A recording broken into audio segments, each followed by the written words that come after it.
माई या किल्ल्या म्हणजे तिजोरीच्या आय मीन पेढीच्या मी खरंच सांगते हा माई, यात माझा काही हात नाहीये. मी फक्त अण्णांच्या हुकमाची ताबेदार आहे हो. त्यामुळे मला सुद्धा खूप अवघडल्यासारखं होतंय. म्हणजे खरं तर या किल्ल्यात तुमचा मान आहे माई. या किल्ल्या कधी परत द्यायचे हे अण्णांनी काहीच सांगितलेलं नाहीये. त्यामुळे ते सांगेपर्यंत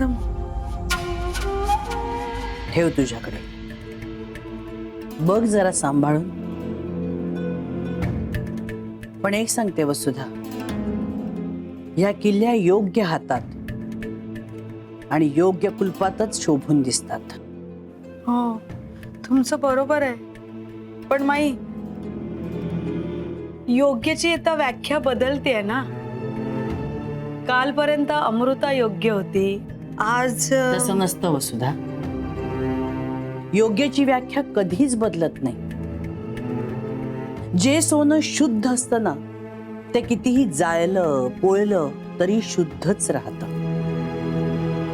अमृताला घरी परत आणून तिची बाजू योग्य आहे हे जोपर्यंत मी पटवून देत नाही ना तोपर्यंत या किल्ल्या राहू दे तुझ्याकडे.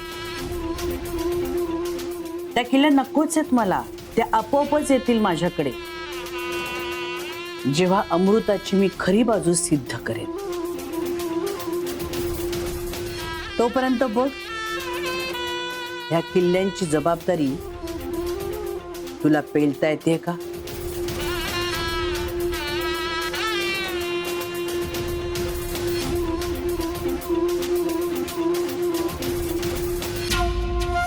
जबाबदारी तर योग्य पद्धतीने पेलेनच मी माई.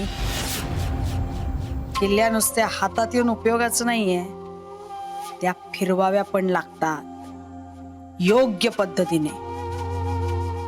आणि ते फक्त मलाच जमतं. तेव्हा आता तुम्ही बघाच.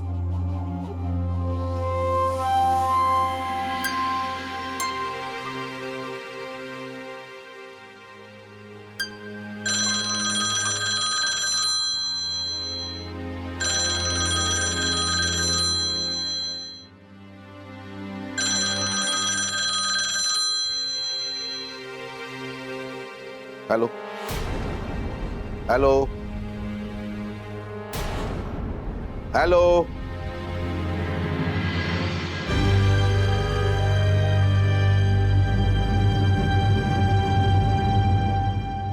फोन कट केला.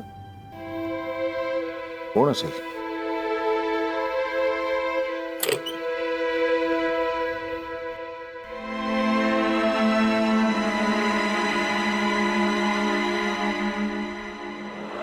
ओ, तुम्ही माझ्या अंगावर कशाला ओरडताय?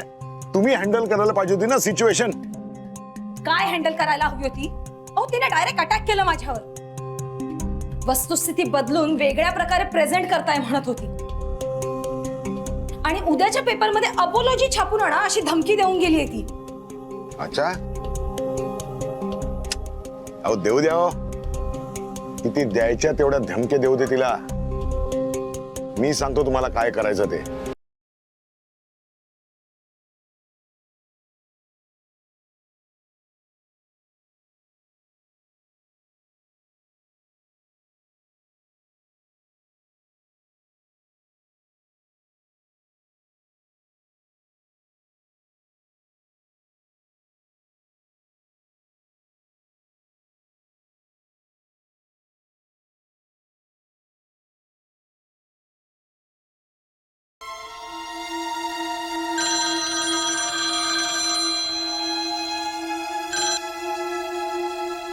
हॅलो.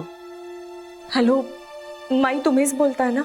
अमृता, हो अगं मीच बोलते, बोल. माई मी सगळं नीट करून आली. आता उद्याच्या पेपरमध्ये घाडगे कुटुंबियांची माफी मागणारं वृत्त छापून येईल. सगळे गैरसमज दूर होतील माई आणि आपल्या नावावरचा कलंक कायमचा पुसला जाईल.